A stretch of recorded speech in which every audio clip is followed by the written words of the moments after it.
गुरुर्ब्रह्मा गुरुर्विष्णू गुरुदेव महेश्वरा गुरु साक्षात परब्रह्म तस्मै श्री गुरुवे नमः। यस न्यूज मराठी वृत्तवाहिनी आणि महाराजा उद्योग समूह यांच्या माध्यमातून गरुडझेप या विशेष कार्यक्रमामध्ये आपण समाजातील विविध क्षेत्रात व्याख्यानाजोग किंवा चांगले काम करणाऱ्या लोकांवर एक त्यांच्या जीवनपटावरती एक दृष्टिक्षेप टाकतो। आजच्या या सत्रामध्ये आजच्या या कार्यक्रमात आज आपण असे एक व्यक्तिमत्व बघणार आहोत ज्यांचं सामाजिक आणि धार्मिक काम हे अतिशय मौलाचं मार्गदर्शक ठरलेलं आहे। ते म्हणजे संत महेशजी व्यास महाराज। एकंदरीतच धर्माच्या अनुष्ठानापासून धर्म संरक्षणापर्यंत अनेक कार्य त्यांनी याच्यात केलेले आहेत। प्रथमतः आपले स्वागत। महाराजजी, आपण एकंदरीत या संपूर्ण जीवन प्रवासामध्ये जे काही कार्य केलं त्या कार्यासंदर्भात आज आम्ही आमच्या प्रेक्षकांपुढे आपल्या जीवनपटावर एक झोत टाकणार आहोत। तर आज पहिला प्रश्न माझा आहे की आपण या सर्वाची सुरुवात जसं काळीच्या कुशीतून अंकुर फुटतो त्या बीजाला, त्याप्रमाणे एखाद्या मनुष्याच्या जीवनाला सुरुवात होते त्याच्या कुटुंबापासून। आपल्या थोडंसं कुटुंबाबद्दल सांगा। मूळतः राजस्थानमधून साधारणतः 150-200 वर्षापूर्वी स्थलांतरित झालेलं हे कुटुंब आहे। नागौर जिल्ह्यामधलं एक छोटंसं गाव सरगाव, 400-500 लोकवस्तींचं गाव, आणि 200 वर्षापूर्वी महाराष्ट्रामध्ये स्थलांतरित होऊन बेलापूर या ठिकाणी आलं। परिवारामध्ये सुरुवातीपासूनच धार्मिक वातावरण, आमचे जे पूर्वज आहेत गेल्या 6 पिढ्यांपासून श्रीमद भागवत कथेचं प्रवचन संपूर्ण देशामध्ये करतायत। आधी राजस्थानमध्ये अनेक वर्ष करत राहिले, त्यानंतर महाराष्ट्रात आल्यानंतरही अशाच प्रकारचं कार्य हे करतायत। आणि परिवारामध्ये अशा प्रकारचं वातावरण अत्यंत बाल्यावस्थेपासूनच मला मिळालं।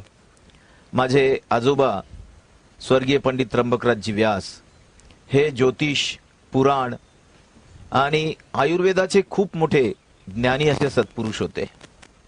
खूप त्यांनी तप आपल्या जीवनामध्ये केलं आणि संपूर्ण महाराष्ट्रामध्ये नव्हे तर भारतामध्ये ब्याईजी महाराज म्हणून ते प्रसिद्धीला आले। त्यानंतर माझे जे चुलते आहेत स्वर्गीय पंडित मदन गोपालजी व्यास, हे सुद्धा तितक्याच तोलामोलाचं असं व्यक्तिमत्व। त्यांनीच मला खऱ्या अर्थानं संस्कारित केलं। बाल्यावस्थेमध्ये श्रीमद भगवत गीतेचं त्यांनी मला अध्ययन करायला लावलं आणि अत्यंत बाल्यावस्थेमध्ये अवघ्या 40 मिनिटांमध्ये मी भगवद्गीता कंठस्थ म्हणत होतो। अनेक स्तोत्र त्यांनी मला शिकवले आणि खऱ्या अर्थानं बाळकडू त्यांनी मला दिलं। आणि वडील स्वर्गीय पंडित राधेश्यामजी व्यास, ज्यांनी आपलं संपूर्ण जीवन राष्ट्रसेवेमध्ये समर्पित केलं। राष्ट्रीय स्वयंसेवक संघाचे स्वयंसेवक असल्यामुळे संपूर्ण जीवन त्यांनी धर्माकरता खर्च केलं। आणि पारिवारिक जे वातावरण मला मिळालं अत्यंत बाल्यावस्थेपासून, आणि त्यामुळे अशा प्रकारचे हे संस्कार माझ्यावर झालेत। बाल्यावस्था तशी बघायला गेली तर अत्यंत कठीण अशी गेली। 1975 मध्ये देशामध्ये आणीबाणी लागू झाली आणि पूज्य पिताश्रींना 22 महिन्यांचा कारावास सोसावा लागला। मी त्यावेळी अवघ्या 4 वर्षाचाच होतो आणि त्यामुळे बाल्यावस्था खूप कठीण अशी गेली। शिक्षण घेण्याकरताही किंवा पाटी घेण्याकरताही पैसे नव्हते। पुस्तक मला ठाऊक नव्हते। मित्रांची पुस्तकं घ्यायची, त्यांच्या पुस्तकांमध्ये अभ्यास करायचा। घराची परिस्थिती अत्यंत हलाखीची होती। माझं प्राथमिक शिक्षण हे जीवन शिक्षण मंदिर म्हणजे आपल्या जिल्हा परिषदेच्या शाळेमध्ये झालं आणि त्यानंतरचं जे माझं शिक्षण झालं ते JTS हायस्कूलमध्ये 10वी पर्यंत झालं। 12वी पर्यंत JTS हायस्कूलचं जे कॉलेज आहे तिथे झालं। त्यानंतरचं उच्च माध्यमिक शिक्षण बोरावके कॉलेज श्रीरामपूर येथे आणि पदव्युत्तर शिक्षणही तिथेच मी केलं। इंग्रजी हा विषय घेऊन मी MA केलं। अशा प्रकारे शिक्षण हे सुविधा नसतानाही इथपर्यंत मात्र करता आलं, ही एक भगवंताचीच कृपा म्हणावी लागणार आहे. बाल्यावस्थेमध्ये प्राथमिक शिक्षण घेत असताना अनेक सवंगड्यांचा मला खूप सहकार्य प्राप्त झालं आणि त्यांच्या सहकार्यानं खऱ्या अर्थानं मला इथपर्यंत पोहोचता आलं. महाराज, एकंदरीत बालावस्था, जसं भगवान कृष्णांची जी लीला आहे ती बालावस्थेतच बघायला मिळाली. मग कालिया मर्दन असेल, या सर्व म्हणजे भगवंतांपासून सर्व माणसांपर्यंत एक बालावस्था ही अतिशय महत्वाची असते.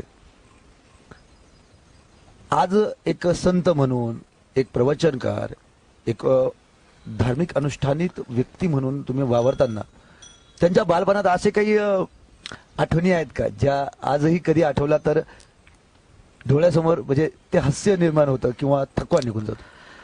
प्रत्येक व्यक्तीचं बालपण हे खोडकरच असतं. जगामधल्या अनेक महापुरुषांच्या चरित्रांचं अवलोकन करत असताना आपल्याला एक गोष्ट मात्र लक्षात येईल की बालपण हे सर्वांचंच अगदी अल्लड असं बालपण असतं. त्यामुळे माझंही तशाच प्रकारचं हे बालपण आहे. अत्यंत खोडकर मीही होतो. पोहण्याचा मला खूप आनंद वाटायचा, आवड होती आणि त्यामुळे प्रवरामाई अविरत वाहणारी कलकल अशी ती वाहत होती. अत्यंत स्वच्छ आणि निर्मळ असं पाणी प्रवरामाईमध्ये असल्यामुळे तोही मोह आवरता येत नव्हता आणि म्हणून आपल्या मित्रांसमवेत तिथे पोहण्याकरता जायचं. आणि मातोश्रींचा मात्र खूप मोठा धाक असायचा. प्रत्येक आईला आपल्या मुलाच्या संरक्षणाची काळजी असते, एक भीती तिच्या मनात असते, माझ्या मुलाला काही होणार तर नाही ना. म्हणून आई नेहमी मी कुठे गेलो, कुठून आलो अशा प्रकारचे प्रश्न विचारायची. मग आईला न विचारता एकदा आम्ही प्रवरा नदीत पोहण्याकरता गेलो आणि आईला कोणीतरी येऊन सांगितलं की महेश तिथे पोहण्याकरता गेलाय आणि तो डोहात पोहतोय. तिकडे एक प्रवरेत एक डोह आहे, तिथे पोहतोय. म्हणून आई प्रवरेच्या पुलावर आलेली दिसली आणि माझं लक्ष गेलं. मी तशा अवस्थेत धावत सुटलो. मला असं वाटतं की जर मी लांब उडी स्पर्धेमध्ये, जर ऑलिम्पिक सारख्या स्पर्धेमध्ये असलो असतो तर कदाचित विश्वविक्रम झाला असता माझा. अशा प्रकारची लांब उडी मी घेतली. आजही तो ओढा म्हणजे साधारणतः त्याची लांबी असेल 12-12.5 फूट. इतकी लांब उडी मी वेगानं घेतली आणि घरी येऊन असं काही बसलो की तो मी नव्हेच, मी तिथे नव्हतोच, पण आईनं मला पाहिलेलं होतं. आणि मग घरी आल्यानंतर जो प्रसाद मिळाला तो जीवनातला शेवटचाच प्रसाद होता मातोश्रींकडनं. खूप यथेच्छ त्यांनी धुलाई केली, पण त्यानंतर मात्र अशा प्रकारची तक्रार माझ्याकडनं त्यांना कुणी म्हणजे येऊन अशी काही सांगितली नाही की हा अशा प्रकारे इकडे तिकडे हिंडतोय वगैरे. पण तो प्रसंग आठवला तर हसू येतं की त्या कालावधीमध्ये मित्रांबरोबर आपण त्या ठिकाणी गेलो आणि तिथे आपण म्हणजे किती खोड्या करत होतो. मग त्या एक मित्र माझा होता, त्याला पोहता येत नव्हतं, पण त्याला नाही पोहता येईल म्हणून त्याला अगदी डोहात उडी घ्यायला लावली आणि त्याच्या खांद्यावर बसलो बळजबरीनं. आणि मग तोही असं, मुलं असे असतात की छेडलं की त्यांना असं वाटतं की आपण काय कमी आहोत का, अशाच आविर्भावामध्ये तोही उतरला होता.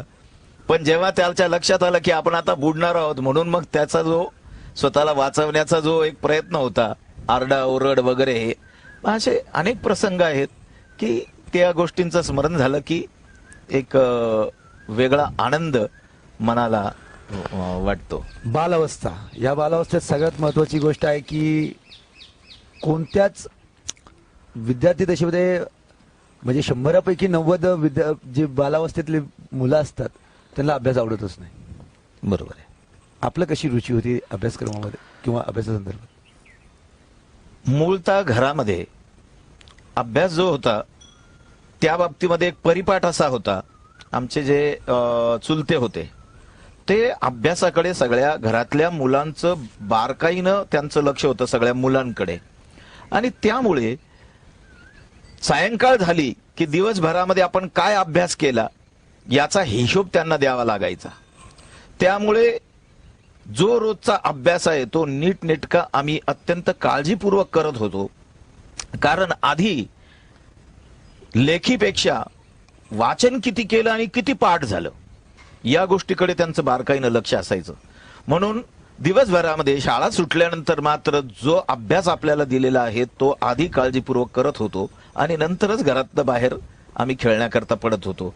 आणि त्यामुळे अभ्यासाकडे मात्र विशेष असं लक्ष होतंच आणि व्यवस्थितही आम्ही अभ्यास करतच होतो. म्हणजे धाकापोटी तो अभ्यास व्यवस्थितच चालू होता असं हो म्हणायला हो, अर्थ. धाक म्हणावा तर धाकही आहे. आणि एक त्यांच्या बोलण्यातनं नेहमी असं येत होतं की आलसस्य कुतो विद्या, अविद्यस्य कुतो धनम, अधनस्य कुतो मित्रम, अमित्रस्य कुतो सुखम. जो आळशी असतो त्याला विद्या प्राप्त होत नाही. ज्याच्याकडे विद्या नाही त्याला धनाची प्राप्ती होत नाही. ज्याच्याकडे धन नाही त्याच्या जवळ कोणी येत नाही. आणि म्हणून विद्या ही जीवनामध्ये अत्यंत महत्वाची आहे. म्हणून प्रत्येकानं विद्या ही घेतली पाहिजे, शिक्षण घेतलं पाहिजे, चांगलं घेतलं पाहिजे, तरच समाजामध्ये एक मान सन्मान आपल्याला मिळतो. आणि म्हणून तो एक मनामध्येही अशा प्रकारचा भाव होता की नाही आपल्याला शिकलं पाहिजे, आपल्याला काहीतरी वेगळं करायचं आहे, आपला परिवार हा अत्यंत उन्नत आणि उत्तम आहे. त्यामुळे अभ्यासामध्ये विशेष रुची होतीच आणि त्याबरोबर बालपणाचाही आनंद आम्ही घेतच होतो. एकंदरीतच आपण जे शिक्षण आहे ते श्रीरामपूरमध्येच केलं. हो म्हणजे बेलापूर आणि श्रीरामपूरमध्ये आपलं झालं. हो पदव्युत्तर शिक्षणानंतर प्रत्येक युवावस्थेमध्ये किशोरवयीनमध्ये एक स्वप्न असतात की मी डॉक्टर बनेल, मी वकील बनेल, इंजिनियर बनेल किंवा आणखीन काही क्षेत्राचं एक ओढ राहते युवकांमध्ये त्यावेळेस. या सर्व याच्यामध्ये आज आपण एक संत म्हणून ज्यावेळेस आज एक धर्माचं एक प्रतिनिधित्व करतात, हे करत असताना त्या किशोर वयामध्ये असं काही बनायचं होतं का किंवा अशी काही स्वप्न होती का ती जी तुमची त्यावेळेस अपूर्ण राहिली या जबाबदारींपैकी? निश्चितच त्यावेळी बेलापूर गावामध्ये बेलापूर क्रिकेट क्लब असं एक क्लब होतं. आदरणीय भास्करराव खंडागळे हे बेलापूर क्रिकेट क्लब चालवत होते. आमचे ज्येष्ठ बंधूही त्या क्रिकेट क्लबमध्ये होते आणि त्यामुळे ते क्रिकेट आणि त्या कालावधीमध्ये साधारणतः 84च्या वेळी साधारणतः आपण जो पहिला विश्वकप जिंकला त्यावेळी इतकी काही प्रगत अशी सगळी व्यवस्था नव्हती. कुणाच्या घरी जाऊन टीव्ही बघावा लागत होता आणि त्यामुळे आपण काहीतरी सुनील गावस्कर सारखं करावं, आपण क्रिकेटमध्ये पुढे जावं अशी एक जिद्द मनामध्ये होती. आणि म्हणून 10वीच्या वेळी मला म्हणजे पेपर आज आपला भौतिक शास्त्राचा आहे याचाही विसर पडला. माझा एक मित्र होता सतीश गांगवाल म्हणून, आणि मी आणि तो आपण प्लेड कसा करावा याचा सराव आम्ही करत होतो. आणि तो सराव करता करता 11 वाजता आपला पेपर सुरू होणार आहे आम्ही विसरलो. 11:05 आमच्या लक्षात आलं की आज आपला भौतिक शास्त्राचा पेपर आहे आणि म्हणून धावत सुटलो. प्रवेश मिळाला ही सगळ्यात या आमच्या अध्यापकांची कृपा म्हणावी लागेल. पण एक वेळ होतं. त्यानंतर किशोर वयामध्ये आम्ही बोरावके कॉलेजच्या ग्राउंडवर खेळत असताना झहीर खानशी ही ओळख झाली. आम्ही त्याबरोबर बॉबी बकाल आहे, महेश बोरावके आहे, असे जे मित्र सवंगडी मिळालेत आणि त्यांच्याबरोबरही खूप क्रिकेट खेळलो. जाण्याची खूप मोठी इच्छा तर होतीच की आपण भारतीय क्रिकेट संघामध्ये जावं, तशा प्रकारचं मानस तर होता, इच्छाही होती, पण ती अपूर्णच राहिली. एकंदरीत आता ज्या किशोर वयामध्ये आपण हे करत असताना शालेय जीवन हे प्रत्येक मनुष्याच्या जीवनातील अविस्मरणीय असतं. जसं कुंभार मडक्याला आकार देतो तसा आकार खऱ्या अर्थाने मनुष्याच्या जीवनात शालेय जीवनात मिळतो. शालेय जीवनामध्ये आपल्यावर प्रभाव टाकणारे आपले गुरुवर्य किंवा जे शिक्षक आहेत त्यांच्याबद्दल थोडंसं सांगितलं तर नक्कीच आम्हाला आवडेल. एक तर महत्वाची गोष्ट अशी आहे की आधीचं शिक्षण आणि आजच्या शिक्षणामध्ये थोडीशी तफावत आहे. आधीचं शिक्षण हे हसत खेळत होत होतं. हल्लीचं शिक्षण हे मुलं बालपणाचा आनंद न उपभोगता सारखे तणावामध्ये ते असतात. त्यामुळे त्यांचा सर्वांगीण विकास म्हणजे फिजिकली विकास असेल, मेंटली विकास असेल तर तो मला असं वाटतं की त्याच्यामध्ये ते मागे पडतायत. लहानपणी शिक्षण घेत असताना शाळेतलं जे वातावरण होतं 4थी पर्यंतचं, तिथे प्रभाव करणारे माझे जे गुरु होते आदरणीय सीतारामजी उंडे गुरुजी, स्वर्गवासी आहेत ते, पण त्यांनी माझ्यामधली एक चुणूक ओळखलेली होती की हा भाषण खूप चांगलं करतो, म्हणून त्यांनी मला वेगवेगळ्या स्पर्धांमध्ये मुद्दामून भाषण करायला उभं करावं. माझं पहिलं भाषण इयत्ता 3री मधलं होतं. लोकमान्य टिळक जयंतीच्या निमित्तानं मी भाषण इयत्ता 3री मध्ये असताना 40 मिनिटं लोकमान्य टिळकांवर बोलत होतो. आणि त्यामुळे उंडे गुरुजींचं नेहमी स्मरण आहे की आज मी भागवत कथा प्रवचन करत असतानाही पण मला जे एक स्टेज डेअरिंग ज्याला म्हणावं ते जे देण्याचं काम त्यांनी अत्यंत बाल्यावस्थेमध्ये केलं ते माझे आदरणीय उंडे गुरुजी आहेत. त्यांचं स्मरण मात्र नेहमी मला होत असतं. या किशोर वयानंतर माणूस बाकीच्या गोष्टींकडे वळतो. आज आपण धार्मिक कामासह सामाजिक कार्य देखील सक्रिय आहात. हे सर्व करत असताना सामाजिक कार्यामध्ये आपलं पदार्पण किंवा सामाजिक कार्याच्या त्या लढ्यामध्ये आपली एंट्री कशी झाली?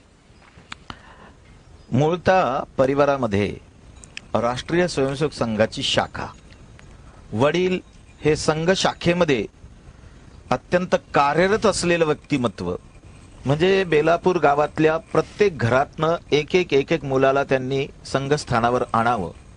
त्यामुळे पर्यायानं मीही अत्यंत बाल्यावस्थेमध्ये संघस्थानावर आलो आणि संघाचे संस्कार झालेत.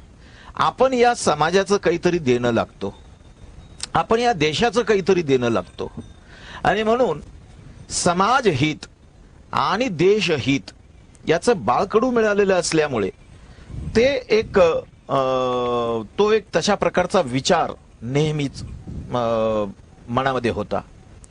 मग कॉलेज जीवन जेव्हा सुरू झालं तेव्हा घरातली परंपरा आणि सामाजिक जे जीवन आहे किंवा सामाजिक जीवनामध्ये पदार्पण, मग एक धार्मिक हा एक संस्कार असल्यामुळे आपण काहीतरी केलं पाहिजे. मग त्याकरता आपल्याला काय करता येईल म्हणून आधी कॉलेजमध्ये विद्यार्थी परिषद जॉईन केली आणि विद्यार्थी परिषदेच्या माध्यमानं अनेक उपक्रम मी राबवले. त्यामध्ये मला एक प्रामुख्यानं माझ्या कॉलेज जीवनामध्ये एक गोष्ट आढळली की तो काळ असा होता की अनेक माझे मित्र जे होते ते व्यसनाधीनतेकडे चाललेले होते आणि मग त्या पार्ट्या करणं आणि हे सगळं मनाला असं बोचत होतं की नाही, हा माझा मित्र आहे, हा माझा मित्र अशा गोष्टीकडे का वळतोय. म्हणून प्रामुख्यानं मी मग जो सवंगड्यांचा चमू गोळा केला, साधारणतः 40-50 मित्र, मग त्यांना असं काही बांधून ठेवलं की पूर्ण दिवस या सगळ्यांच्या संपर्कात राहून अनेक माझ्या मित्रांना या सगळ्या गोष्टीकडे जाण्यापासून मी वाचवलं आणि त्यात यशही मिळालं. आणि म्हणून मग असं वाटलं की आपण आणखी चांगलं काम याच्यामध्ये आपण या दृष्टीनं करू शकू. आणि संघ संस्कार, घरातले संस्कार आणि आपली देशाविषयीची जबाबदारी यामुळे या क्षेत्रामध्ये मी आलो. एकंदरीतच या संपूर्ण प्रवासामध्ये खूप सारी कामं आहेत की जी आपण केलेली आहेत. त्यापैकी प्रामुख्याने अशी काही कामं समाजासाठी, धर्मासाठी किंवा लोकांसाठी अशी केलेली काही आहेत का? आणि त्यांना कोणाचं पाठबळ लागलं? कारण की कोणतेही काम हे कोणत्याही पाठबळाशिवाय शक्य नाही. असं मूळ गोष्ट अशी आहे की आपली भारतीय संस्कृती ही वेदाधिष्ठित संस्कृती आहे. वेद हे काही एका कोणत्या धर्माचे नाहीयेत. वेदा हा सर्व हितार्थाय. त्यामुळे विश्वानं आधी तर वेदांना जाणलं पाहिजे. वेद आपल्याला आज्ञा करतात, सत्यम वद, धर्मंचर, स्वाध्यायन महत्प्रमदः, मातृदेवो भव, पितृदेवो भव, आचार्य देवो भव, अतिथी देवो भव, संगच्छध्वम, संवदध्वम, संवो मनासी जानताम. वेद आपल्याला आज्ञा देतात. त्यामुळे राष्ट्रीय एकात्मता ही कोणीही शिकवण्याची आवश्यकता नाही. वेदांनी राष्ट्रीय एकात्मता आपल्या सर्वांना दिलेली आहे. संगच्छध्वम संवदध्वम, हम साथ चले, हम एक सूर में बोले. आमचा एकमेकांच्या विषयी जिव्हाळ्याचा भाव असला पाहिजे आणि आपण एकमेकांना सहकार्य केलं पाहिजे. स्वतःचा विकास साधता साधता व्यक्ती विकासा समवेत समष्टीचाही विकास आपण केला पाहिजे. आणि म्हणून हा जो वेदांचा एक मूळ विचार आहे तो विचार घेऊन मग आपल्यापाशी जे आहे, आता लहानपणी ऐकत असताना चुलत्यांकडनं असं ऐकलेलं होतं की आपल्याकडे असलेली विद्या जर आपल्याला आपण दुसऱ्याला दिली नाही तर ब्रह्मराक्षस होतो मनुष्य. त्यात किती सत्य आहे हा एक चिकित्सेचा विषय आहे किंवा कुणाला न पटण्यासारखा विषय आहे. पण होतो की नाही होत, पण जे वाक्य त्यांच्याकडनं ऐकलं मग माझ्याकडे असलेलं मी समाजाला दिलं पाहिजे. मग या समाजाचं भलं कोणत्या दृष्टीनं होईल. समाजामध्ये जर धर्म असेल, व्यक्तीमध्ये जर धर्म असेल तरच त्याचं जीवन हे आनंदी आणि सुखकारक होऊ शकतं. म्हणून मग जे धर्म म्हणजे काय, धर्म म्हणजे सगळे सद्गुण.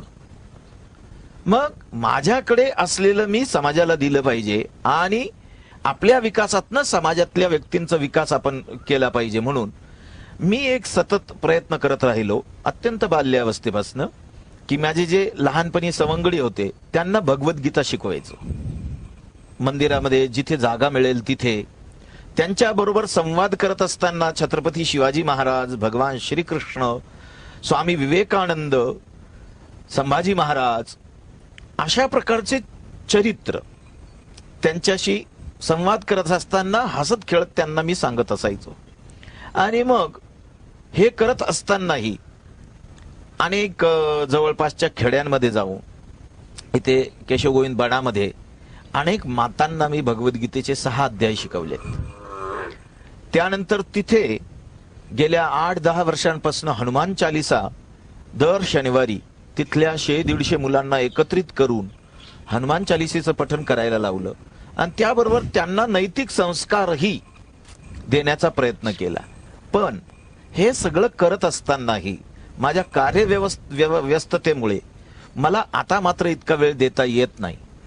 प्रयत्न नेहमी माझा असा असतो की मी अनेकांना हे शिकवलं पाहिजे, भगवद्गीता शिकवली पाहिजे. पण खंत मनामध्ये अशी आहे की किमान माझ्या गावातल्या घराघरामध्ये तरी एखादा भगवद्गीतेचा अध्याय सगळ्यांना आला पाहिजे. तर तसा तो प्रयत्न मी करत राहिलो, पण आता वेळ न देता येत नाही, ही एक मोठी खंत आहे.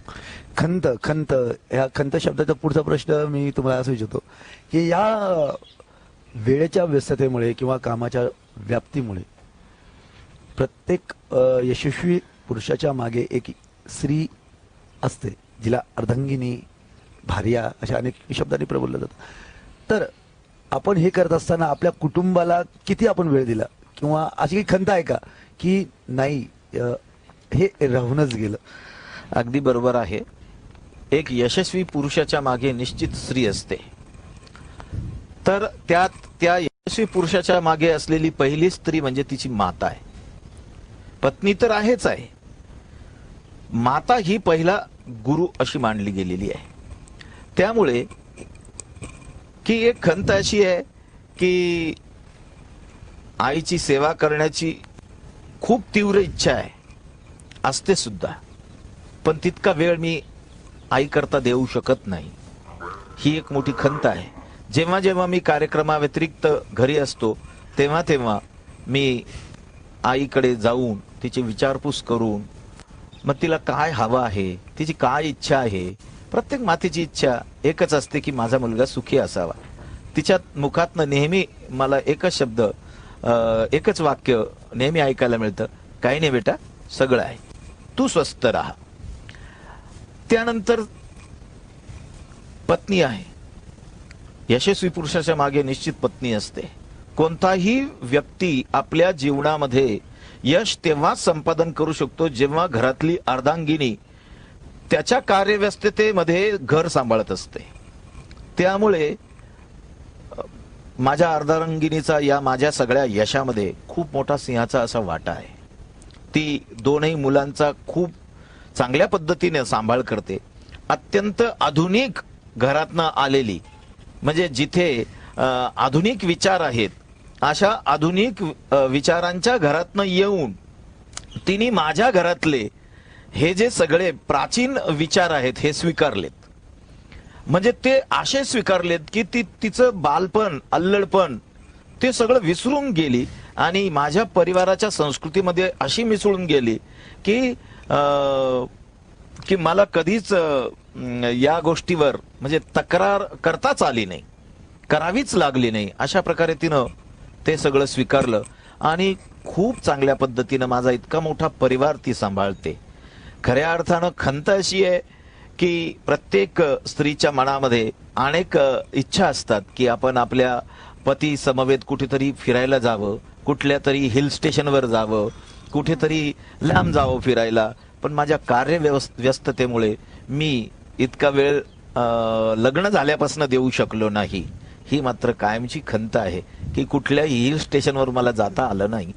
त्यामध्ये दोन गोष्टी आहेत की क्षेत्र मर्यादा, म्हणजे जे क्षेत्र मी निवडलं त्या क्षेत्राची मर्यादा आणि व्यस्तता, यामुळे मी तिला इतका वेळ देऊ शकलो नाही. मुलांनाही आजही इतका वेळ मी देऊ शकलेलो नाही. पण सध्या परिस्थितीमुळे मात्र भरपूर वेळ देता येत आहे, याचा एकीकडे आनंदही आहे. म्हणजे एकंदरीतच आपल्या कर्तृत्वाच्या मागे जी आहुती म्हणता येईल किंवा ज्या त्याग म्हणता येईल, ज्याप्रमाणे रामायणामध्ये सगळ्यांना राम, सीता आणि लक्ष्मण दिसतो, त्या उर्वशीचं दुःख नक्कीच कोणी जाणलं नाही. त्या पद्धतीने तुमच्या देखील मागं तुमच्या मातेचं, तुमच्या अर्धांगिनीचं आणि तुमच्या मुलांचं नक्कीच या मागं त्याग आहे, तो यातून स्पष्ट केलाय तुम्ही.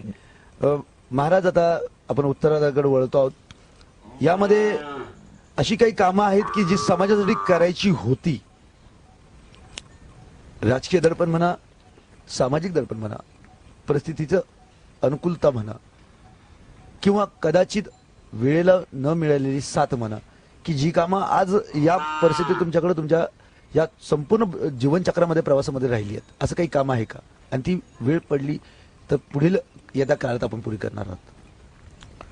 मूळ गोष्ट अशी आहे की जगाला हे सत्य स्वीकारावं लागणार आहे की भारत आणि भारताचं तत्वज्ञान हेच संपूर्ण मानव जातीच्या कल्याणाच्या करताच म्हणजे हितकर आहे. ते तत्वज्ञान आज ना उद्या जगाला स्वीकारावं लागणार आहे, हे सत्य आहे. आत्ताच्या या सगळ्या कालावधीमध्ये म्हणजे जी वैश्विक महामारी आली आणि या वैश्विक महामारीमुळे आज भारतीय विचार प्रणाली सर्वांना स्वीकारावी लागते आहे. म्हणजे छोट्या छोट्या ज्या गोष्टी आहेत की आपल्या संस्कृतीने नमस्कार करण्याची पद्धत शिकवली, हस्तांदोलन करू नये, त्यामुळे त्या नमस्कार प्रणालीला अनेकांनी स्वीकारलं नाही किंवा भारतातल्याच पुढारलेल्या म्हणावं, तथाकथित पुढारलेल्या लोकांना ते काहीतरी बुरसटलेलं वाटत होतं किंवा भारतीय तत्वज्ञानच हे काहीतरी बुरसटलेलं तत्वज्ञान आहे, म्हणून अनेकांनी धर्म ही अफूची गोळी आहे असं अनेक वेळा म्हटलं. पण धर्म ही अफूची गोळी नाही. धर्म जीवनात नसेल तर आपलं जीवन हे आनंदी असू शकत नाही, हे आता मात्र जगाला मान्य करावं लागतं आहे. आणि म्हणून आपल्या हिंदू धर्माचं जे तत्वज्ञान आहे ते सर्वांपर्यंत पोहोचवण्याचा एक मानस किंवा ती प्रेरणा माझे प्रातस्मरणीय परमपूजनीय सद्गुरुदेव स्वामी गोविंददेव गिरीजी महाराज माझ्या या जीवनाच्या यशस्वी प्रवासामध्ये सर्वात मोठं जर आशीर्वाद मला प्राप्त झाला असेल तर ते माझ्या सद्गुरूंचा मला झालेला आहे. त्यामुळे वेदांचा जो प्रचार जितक्या वेगानं करण्याची आवश्यकता वाटत होती, त्यामध्ये थोडासा म्हणजे कमी पडलो असं मला स्वतःला वाटतं. वेगानं करण्याची खूप आवश्यकता आहे. त्यामध्ये अनेक गोष्टी आहेत की देशाचं वातावरण, सामाजिक त्याकरता असलेलं सहकार्य हे आर्थिकही आहे, सहकार्य हे मानसिकही आहे. कारण समाजाच्या पाठबळाशिवाय किंवा राजकीय समर्थनाशिवाय ह्या गोष्टी तळागाळापर्यंत पोहोचणं कठीण असतं. ते काम करण्याची खूप तीव्र इच्छा आहे. गुरुदेवांचं एक वाक्य नेहमी मी ऐकत राहिलो की वेद बिना मती नाही, गाय बिना गती नाही. त्यामुळे गाय बिना गती नाही म्हणून वेदांचं जे कार्य आहे ते खूप मोठं काम आहे, ते आपल्याला तूर्त करता येणार नाही. म्हणून मी आधी गाय बिना गती नाही म्हणून 2008 मध्ये बेलापूरमध्ये गोशाळेची स्थापना केली आणि हजारो गोवंशांचं रक्षण या संस्थेच्या माध्यमानं घडलं. कसायांकडे जाणाऱ्या आपल्या ज्या देशी गोमाता आहे यांचं रक्षण करण्याचं काम या बेलापूरच्या माझ्या सगळ्या बेलापूर वासियांचं खूप मोठं सहकार्य माझ्या या कामामध्ये आहे. या कामामध्ये कारण या कामामध्ये अर्थ खूप मोठं असावं लागतं आणि ते सहकार्य माझ्या बेलापूरवासी लोकांनी मला खूप भरभरून केलं आणि म्हणूनच खऱ्या अर्थानं मी हे काम उभं करू शकलो. पण अजूनही मनाला समाधान देणारं हे काम मी करू शकत नाहीये. कारण एक संकल्पना अशी होती की आपल्या गोशाळेमध्ये 1000 गोवंश आपण ठेवावा, पण ते तूर्त तरी करणं अशक्य वाटत आहे. पण तो संकल्प आहे. भविष्यामध्ये हे दोनही काम करण्याची खूप मोठी इच्छा आहे. वेदांचं कार्य आणि त्याच समवेत गोमातेच्या संरक्षणाचं संवर्धनाचं कार्य भगवंतानं जर कृपा केली तर हे कार्य निश्चित पूर्ण होईल असा माझा विश्वास आहे. नक्कीच आपल्या ज्या मनातल्या इच्छा आहेत, जे काही आपलं काम आहे ते आम्ही देखील परमेश्वराकडे प्रार्थना करतो की आपण आपल्या कामाला जी आहे गती परमेश्वराकडून मिळावं, सर्वांचं सहकार्य लाभावं. हे करत असताना आता आपण एक शेवटच्या चरणाकडे वळतोय. आजच्या या संपूर्ण प्रवासामध्ये किंवा आतापर्यंत आम्ही आपल्या खूप साऱ्या गोष्टी आमच्या प्रेक्षकांनीही ऐकल्या आहेत, बघितल्या आहेत. आता आजची पिढी आज जसं जसं प्रगती होती आहे, जसं जसं ज्या पद्धतीने आधुनिक तंत्रज्ञानाचा वापर होतोय, त्याचे फायदे जेवढे आहेत तेवढे तोटे देखील आहेत. आजच्या या युवा पिढीला आपण काय नेमकी संदेश देणार की कशा पद्धतीने खऱ्या अर्थाने या आधुनिकतेची जोड घेऊन काय संदेश देणार, म्हणजे संस्कृती टिकवण्यासंदर्भात असेल, प्रगती साध्य करण्यासाठी असेल.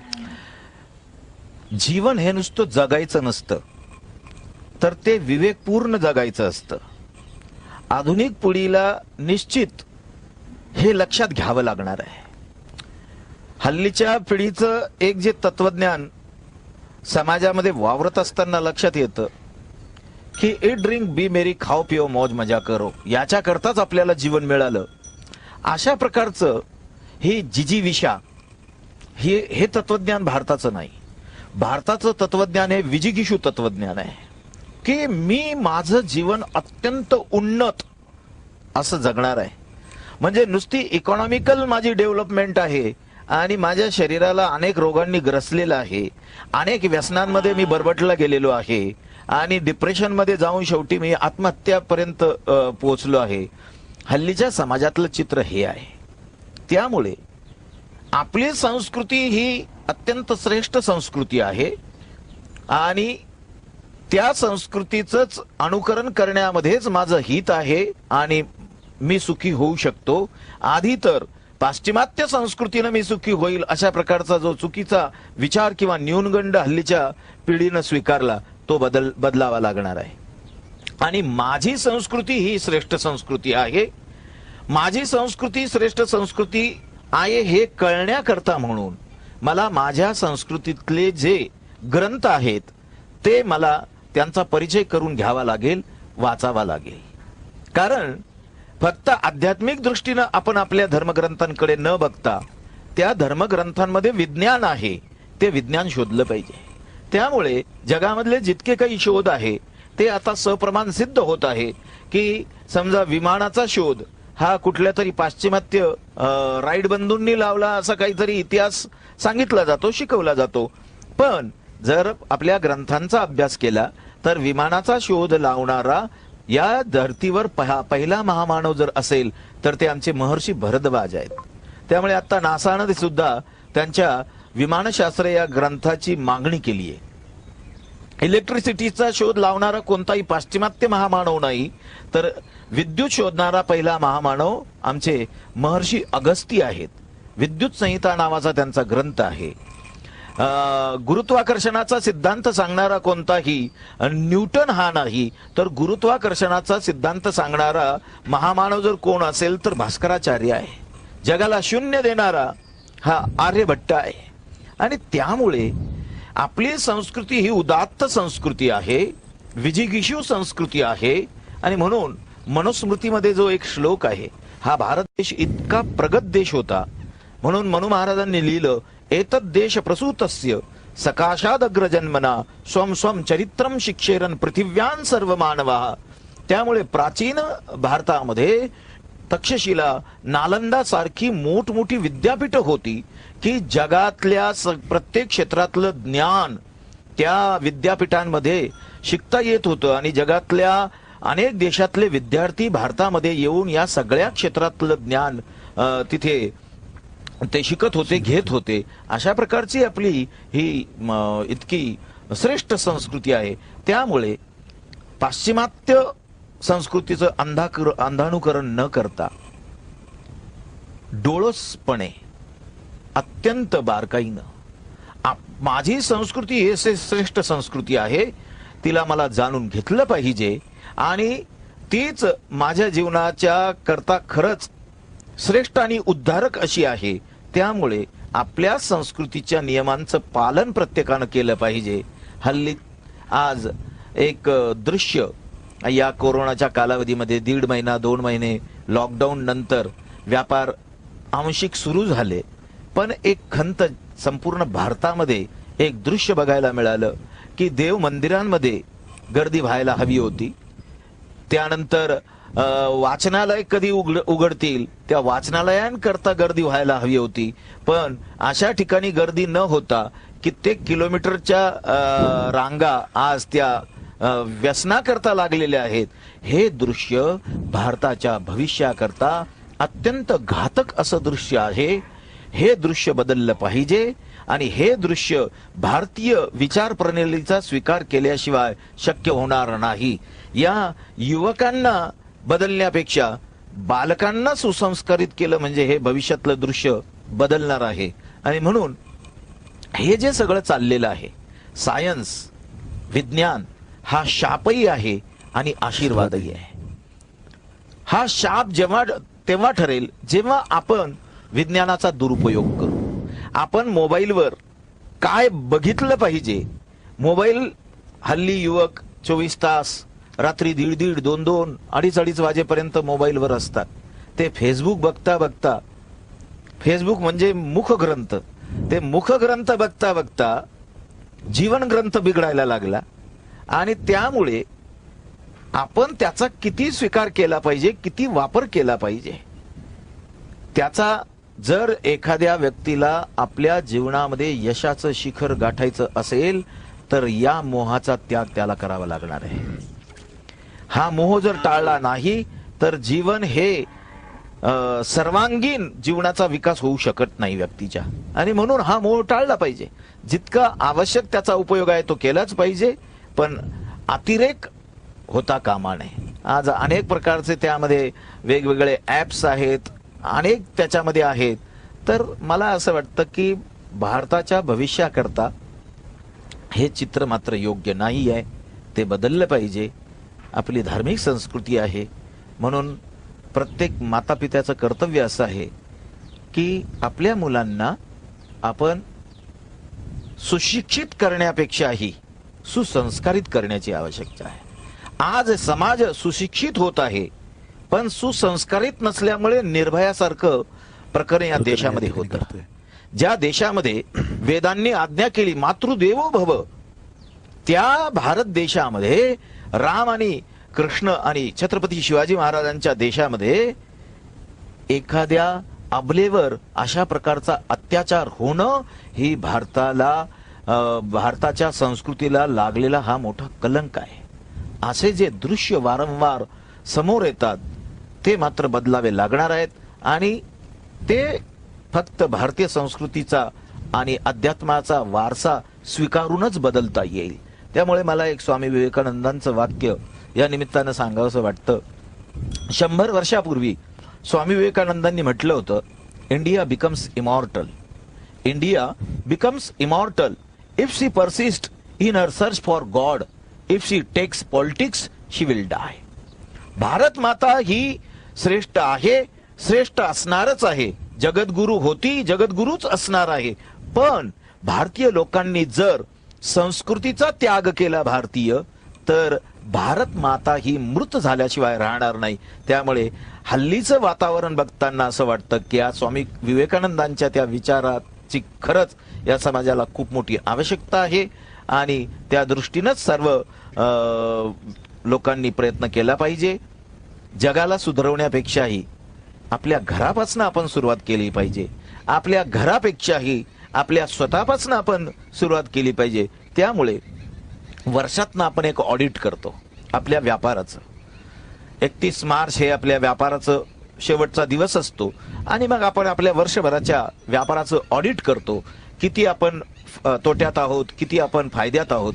तशाच प्रकारे आपल्या जन्मदिनी आपल्या त्या वर्षाचं प्रत्येक व्यक्तीनं ऑडिट केलं पाहिजे की या वर्षामध्ये माझ्याकडनं झालेल्या चुका आणि माझ्याकडनं झालेले सत्कार्य, माझ्याकडनं वाचले गेलेले ग्रंथ किंवा माझ्या जीवनामध्ये मी नवीन जोडलेले मित्र, याचं ऑडिट केलं पाहिजे. आणि हे ऑडिट करताना आपल्या लक्षात येईल की आपल्याकडनं या वर्षामध्ये या चुका झाल्या, त्या चुका होता कामा नये. आणि मग पुढच्या वर्षामध्ये मात्र मी अशा प्रकारे माझ्या जीवनामध्ये परिवर्तन करण्याचा प्रयत्न करणार. आणि हे जर केलं तर मला असं वाटतं की निश्चितच समाजामध्ये एक चांगला आमूलाग्र बदल घडून येईल. आणि तशा प्रकारे आता वाटचाल सुरू झालेली आहे. कारण प्राचीन ग्रंथांमध्ये असं वर्णन येतं, यथा राजा तथा प्रजा. राजा जसा असेल, भगवद्गीतेमध्ये भगवान श्रीकृष्णांनी सांगितलं, यद यदा चरती श्रेष्ठस्तत्त देवे तरो जनाः सयत प्रमाणं कृते लोकस्तदनु वर्तते. समाजातली धुरीण मंडळी जी आहेत की जे समाजाचं नेतृत्व करत आहेत, त्यांचं चारित्र्य जर चांगलं असेल तर तोच संदेश समाजातल्या छोट्या घटकांपर्यंत पोहोचत असतो. त्यामुळे राजाचं चरित्र जर उत्तम असेल, श्रेष्ठ असेल, तर समाजामधल्या प्रत्येक व्यक्तीला राजाकडे बघून आपल्या स्वतःला बदललं पाहिजे असा आपोआप विचार येतो. त्यामुळे बघा, या गेल्या 5-7 वर्षामध्ये भारतामध्ये निदान अशा प्रकारची या देशसेवेविषयीची, देशभक्तीविषयीची ही मोठी क्रांती आपल्या या संपूर्ण देशामध्ये होताना दिसत आहे. त्यामुळे आदरणीय पंतप्रधानांनी जर थोडंसं जरी आवाहन या देशामध्ये केलं, स्वच्छतेपासून त्यांनी सुरुवात केली. या देशामध्ये एक अशी वाईट सवय लागलेली होती की जिथे जाऊ आपण तिथे कचरा करू.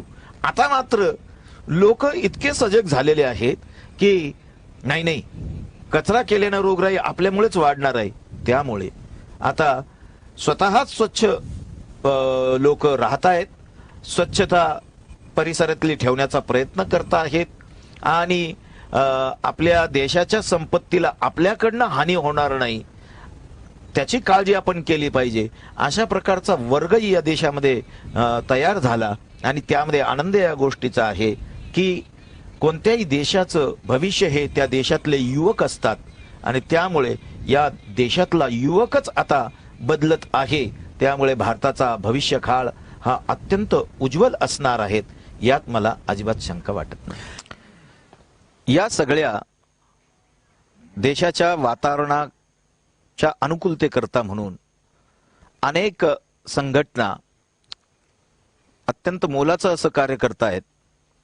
त्यामध्ये अत्यंत ग्रामीण अशा भागामध्ये इतक्या सुविधा नसतानाही अनेक वर्षापासून आमचे परममित्र आणि मार्गदर्शक आदरणीय श्री नागेशभाई सावंत एस न्यूज वृत्तवाहिनी या माध्यमानं ग्रामीण भागामध्ये अशा प्रकारचं हे वातावरण आपल्या या वृत्तवाहिनी माध्यमानं सांस्कृतिक, सामाजिक, धार्मिक वातावरण अत्यंत शुद्ध करण्याचा या वृत्तवाहिनीचा जो प्रयत्न आहे आणि त्याच समवेत महाराजा उद्योग समूहचे रामपालजी पांडे अत्यंत छोट्या अशा कार्यातनं एक उत्तम असं मोठं त्यांनी एक रोपटं लावलं आणि त्याचा आज वटवृक्ष होताना दिसतोय. एक चांगलं सामाजिक कार्य महाराजा उद्योग समूह हे सुद्धा या सगळ्या वातावरणामध्ये करताहेत. त्यामुळे एस न्यूज वृत्तवाहिनी आणि महाराजा उद्योग समूह यांचंही अभिनंदन करावं. या ठिकाणी आत्ताच एकंदरीत या कार्यक्रमासंदर्भात महाराजांनी जे सांगितलं, मित्रांनो, आज एक खरं गरज आहे समाजाला एका नव्या दिशेची.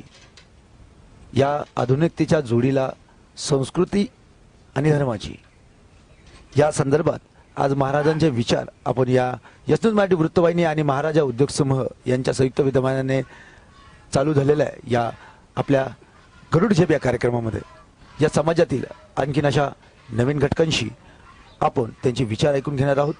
त्यांच्या जीवनपटावर, त्यांच्या कार्यावर, त्यांच्या कार्याचा सन्मान करण्यासाठी त्यांच्या या सर्व गोष्टींचा आपण एक दृष्टिक्षेप टाकणार आहोत अशा आपल्या गरुड झेप या कार्यक्रमामध्ये. तेव्हा या कार्यक्रमात आजच्या भागात आपण इथेच थांबूया. पुढील भागात आणखी नवीन व्यक्तिमत्वासोबत, नवीन कर्तृत्ववान पुरुषाच्या कार्याच्या एक आढाव्यासोबत आपण भेटूया. तोपर्यंत नमस्कार. नमस्कार.